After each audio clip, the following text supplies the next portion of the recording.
Sir, হঠাৎ কি হলো? আমি কিছুই বুঝতে পারছি না। রোহিত, কেউই অনিবার্য থেকে পালাতে পারে না। আমরাও দুঃখে ভরে আছি। কিন্তু আমরা কি করতে পারি? সবাই চলে গেছে। আমিও এখন চলে যাব। আপনি বিশ্রাম নিন। ঠিক আছে স্যার।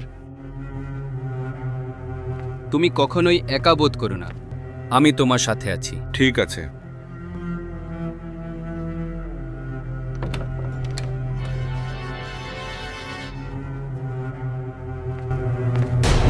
পূজা, তুমি এটা কিভাবে ঘটল? তুমি যাচ্ছ? পূজা,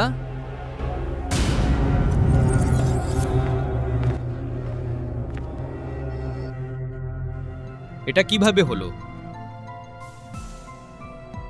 হয়তো এটা আমার কোনো বিভ্রম।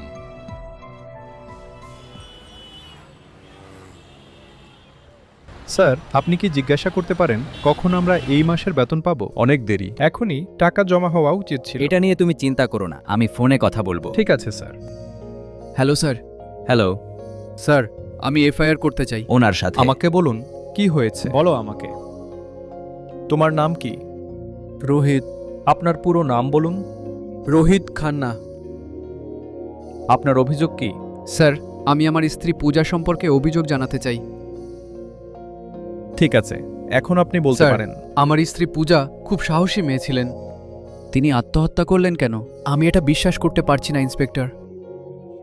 দেখুন রোহিত, যা হওয়ার ছিল তা হবে। যদি আপনি এভাবে কান্না করতে থাকেন, আপনার স্ত্রী পূজা আর ফিরে আসবে না। আমরা তার ব্লাউজ থেকে একটি সুইসাইড নোট পেয়েছি। এখানে এটা পূজা স্পষ্টভাবে টাইপ করেছে, দেখছো? নিচে তার স্বাক্ষরও রয়েছে।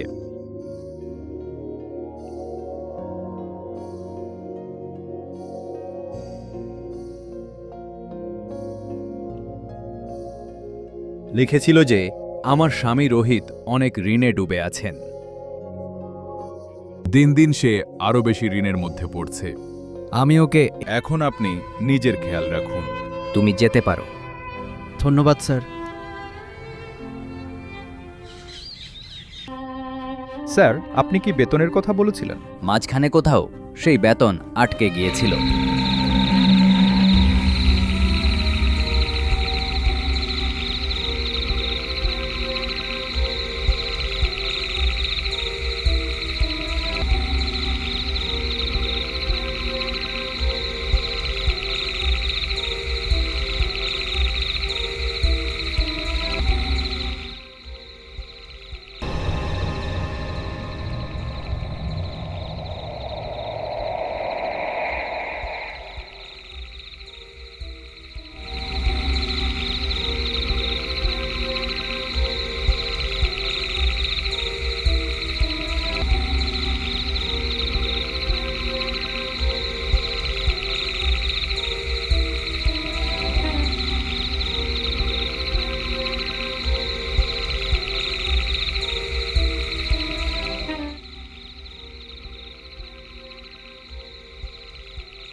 সুপ্রভাত স্যার। খুব ভালো সকাল রোহিত, বসুন। ধন্যবাদ স্যার। তাহলে বলুন স্যার, আপনি আমাকে কিভাবে মনে রাখলেন? আমি আপনাকে বিরক্ত করেছি রোহিত। পূজার 1 মাসের বেতন বাকি আছে। নাও এটা। এখন আমি এর সাথে কি করব? আমি আপনার কষ্ট বুঝতে পারছি মিস্টার রোহিত। আমিও খুব দুঃখিত। পূজা আমার অফিসের সেরা কর্মী ছিল। রেখে দাও। পূজা আর এই পৃথিবীতে নেই, কিন্তু আত্মহত্যা করার জন্য সে আমার উপর দাগ রেখে গেছে। আমার অফিসের ছাদ থেকে লাফিয়ে পড়ে। যখনই আমাকে প্রয়োজন হয় বিনা দ্বিধায় যোগাযোগ করো। যদি আমি তোমার কোনো কাজে আসি, আমাকে যোগাযোগ করুন, আমি সত্যিই হ্যাঁ। খুশি হব। ঠিক আছে মিস্টার মাধব, আমি এখন বিদায় নিচ্ছি। বিদায়।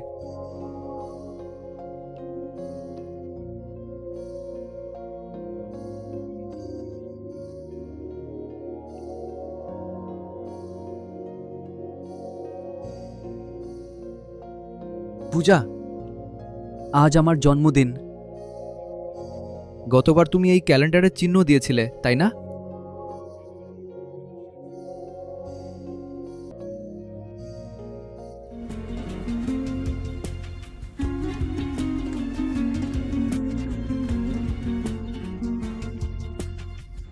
শুভ জন্মদিন। ধন্যবাদ। ঈশ্বর তোমাকে আশীর্বাদ করুন এবং চিরকাল জীবিত থাকো। আমি চিরকাল বাঁচলে কি করব? আমরা একসাথে বাঁচবো। এবং একসাথে মরব। আমি তোমায় ভালোবাসি। চলো কেক কাটি।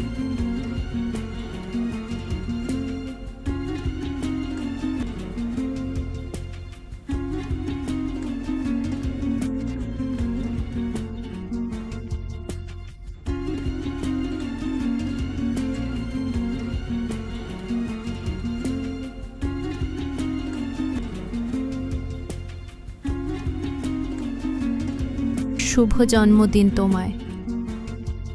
শুভ জন্মদিন তোমাকে।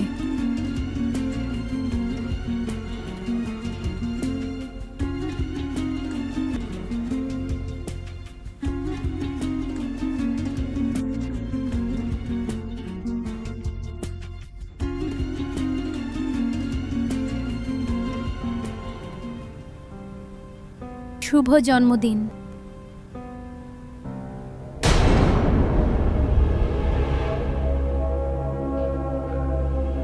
পূজা, তুমি তোমাকে খুব খুব শুভ জন্মদিন। এখানে কিভাবে এলে? আমি তোমার শেষকৃত্য করেছিলাম, আমার নিজের হাতেরই ক্রিয়া। আমি পূজা নই, আমি তার আত্মা। আত্মা? আমি এখানে এসেছি তোমাকে বলতে যে আমি আত্মহত্যা করিনি। কি? হ্যাঁ, আমাকে হত্যা করা হয়েছে। আমাকে অফিসের ছাদ থেকে ফেলে দেওয়া হয়েছিল। তোমাকে কে ফেলেছে? ওর নাম বলো। আমি তাকে ছাড়বো না। এটা জঘন্য কাজ কে করলো? আমি তোমাকে বলবো। তোমার দোকান বন্ধ হয়ে যাওয়ার পর আর আমি মাধবনের অফিসে কাজ শুরু করলাম। আর তারপর কি হলো? সব ঠিক হয়ে যাবে। এটা শুধু 5 লক্ষ টাকার ব্যাপার। আমি মাধবন স্যারের সাথে কথা বলবো আর উনি অবশ্যই আমাদের সাহায্য করবেন। তুমি তো নতুন যোগ দিয়েছো। তুমি এত বড় অঙ্ক কোথায় পাবে? চেষ্টা করতে ক্ষতি কি? চিন্তা করো না, ঈশ্বর সব ঠিক করে দেবেন। তুমি এখন ঘুমাও।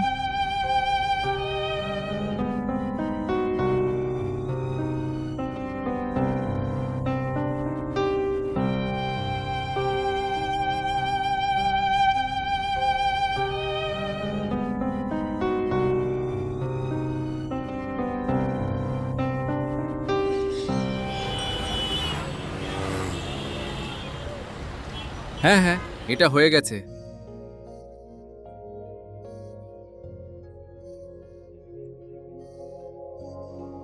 স্যার, আপনার ফাইলটি সম্পূর্ণ হয়েছে। ভালো, আমি তোমার জন্য গর্বিত। তবে আসলে আপনি শাড়িতে দুর্দান্ত লাগছেন। ধন্যবাদ স্যার। স্যার, আমি আপনার সাথে কিছু বিষয়ে কথা বলতে চেয়েছিলাম। হ্যাঁ বলুন। কি হয়েছে? স্যার, আমার 5 লাখ টাকা খুব জরুরি দরকার। রোহিত ব্যবসায় ক্ষতির সম্মুখীন হয়েছে এবং তাকে তার ঋণ পরিশোধ করতে হবে স্যার। আপনি যদি আমাকে সাহায্য করতে পারেন তবে আমি সত্যিই কৃতজ্ঞ থাকব স্যার। মাত্র 5 লাখ, আপনি এটা পাবেন। আর কিছু?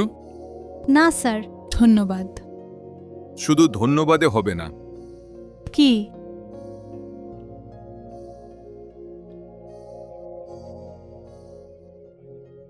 স্বাক্ষর করুন।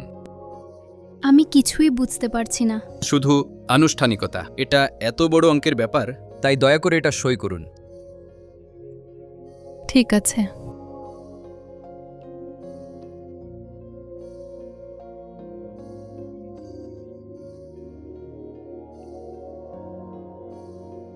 পূজা আমার স্ত্রী, তার বন্ধুরা নিয়ে বিশ্ব ভ্রমণে গেছেন। অফিস শেষে আমার সাথে বাড়ি চলো, তুমি সেখানে টাকা পাবে। তোমার বাড়ি? হ্যাঁ।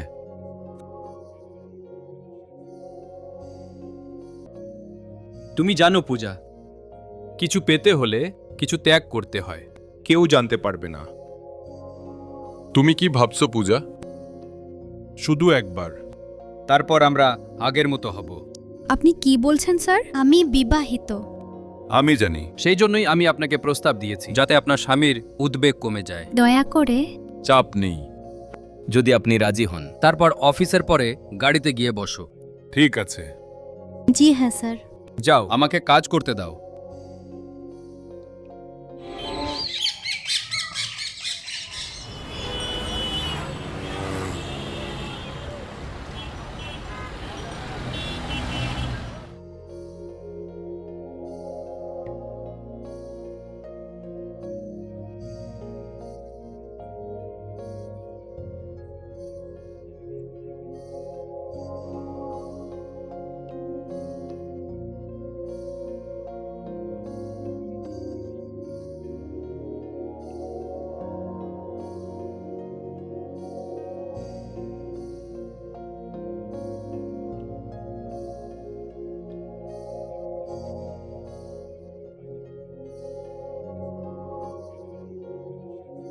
ভাবিস না পূজা, ভেতরে চলে এসো, বসো, এসো।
তুমি এখনো মন খারাপ।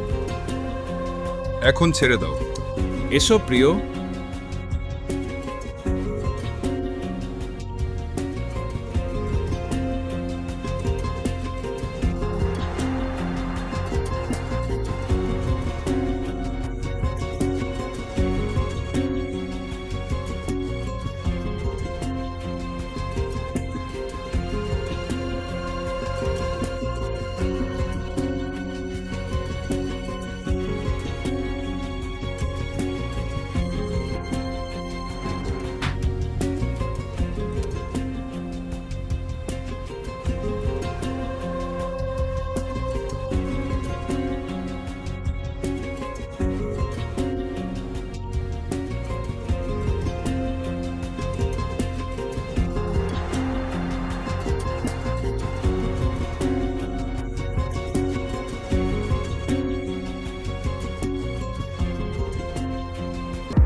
স্যার টাকা? নিশ্চয়। তুমি বাইরে বসো, আমি শুধু টাকা নিয়ে আসছি। হ্যাঁ।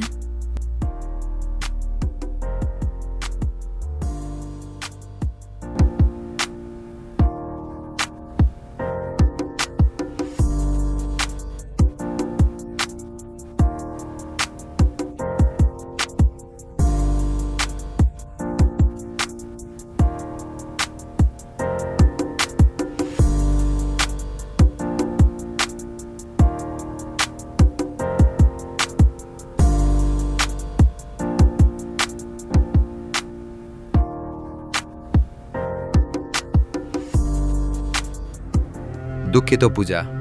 আলমারিতে কোনো টাকা নেই। কি? তোমার চিন্তা করার কিছু নেই, আমার স্ত্রী এটা নিয়ে গেছে। আমি কাল ব্যাংক থেকে তুলে আপনাকে দেব। ঠিক আছে। হ্যাঁ ঠিক আছে। শুভরাত্রি। শুভরাত্রি।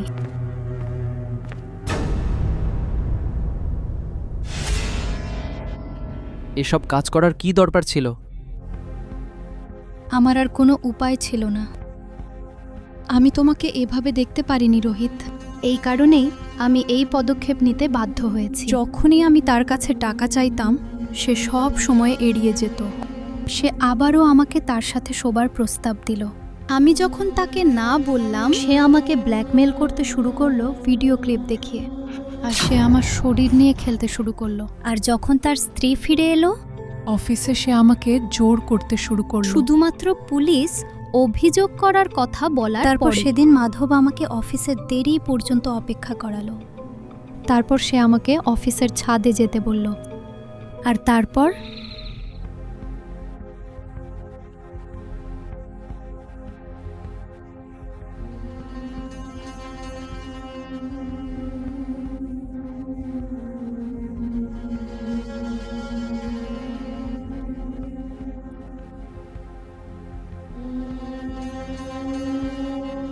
এসো পূজা, প্রিয়তমা।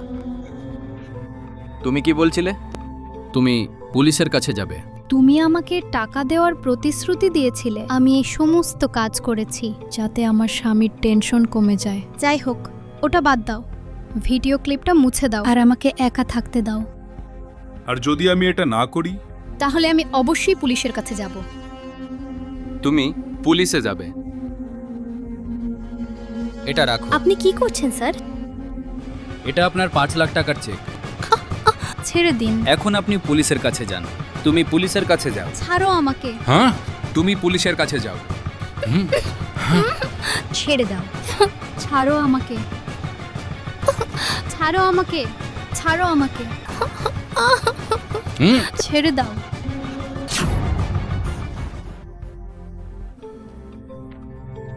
আমি মাধব লোকে মেরে ফেলবো। পূজা, তুমি আমার জন্য এত কষ্ট সহ্য করেছো, তুমি আমাকে কেন বলনি?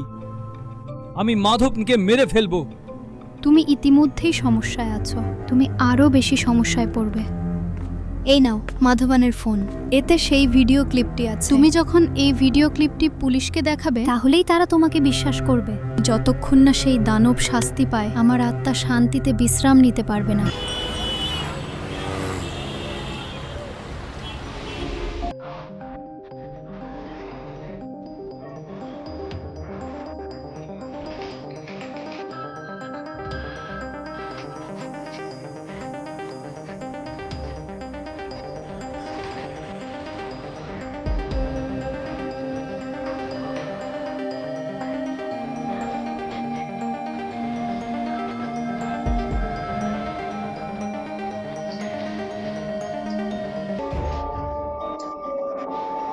আরে রোহিত, তুমি? তোমরা কি একে অপরকে চেনো? হ্যাঁ হ্যাঁ, তার স্ত্রী পূজা। সে আমার অফিসে কাজ করত। মনে প্রাণে খুব ভালো মানুষ। বেচারি মেয়ে, সে আর এই পৃথিবীতে নেই। তাহলে আপনি মিস্টার মাধবন? হ্যাঁ। বলুন, আপনি এখানে কেন এসেছেন? আসলে আমার মোবাইল চুরি হয়েছে, আমি তা জানাতে এখানে এসেছি। এটা কি? আপনার মোবাইল? ও হ্যাঁ, এটাই সেটা। কিভাবে এটি তোমার কাছে এলো? হ্যাঁ হ্যাঁ, আমরা বলবো। আগে আমরাই বলবো। তুমি এটা দেখো। এটা তোমার? হ্যাঁ, এটা শুধু আমার। যাই হোক, একটা ভালো বিষয় আছে। নিজেই আসুন, পুলিশের কাছে আসুন। পুলিশকে কোনো কষ্ট করতে হয়নি।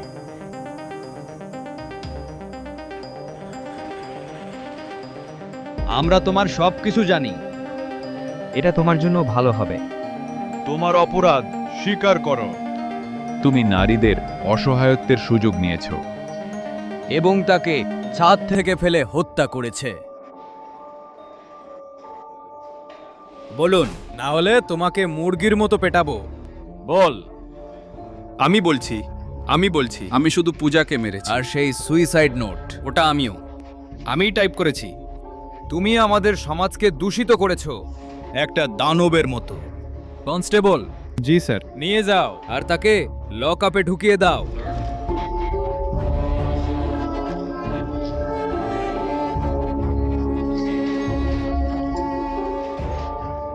আমিও জানি একজন মানুষ মারা যেতে পারে, কিন্তু আত্মা কখনো মরে না। এখন আমার পূজার আত্মা নিশ্চয়ই শান্তিতে থাকবে।